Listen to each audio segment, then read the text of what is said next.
If you've recently received a refund from Amazon and are unsure how to use that money, this guide will make everything clear for you. Many beginners get confused about where the refund actually goes and how to use it for future purchases. In this video, I'll explain the complete process in a simple step-by-step way so you can confidently use your refund without any confusion. First, you need to understand that Amazon refunds are usually sent back to the original payment method. For example, if you paid using a debit card, credit card, or net banking, the refund will be credited back to that same source. In this case, you don't need to do anything special. The money will automatically reflect in your bank account, and you can use it just like your normal balance. However, if you selected Amazon Pay Balance while placing your order or chose to receive the refund as Amazon Pay Balance, then the refund will be added to your Amazon Pay wallet.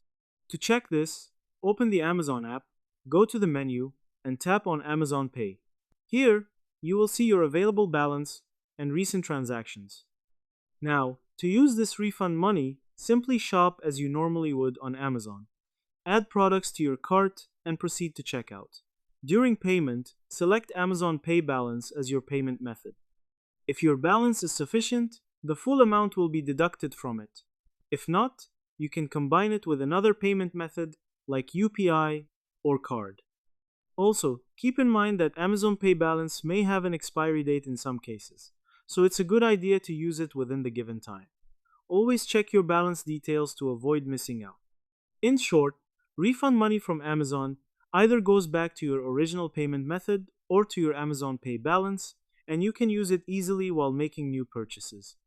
If this video helped you, don't forget to like and subscribe for more simple tutorials.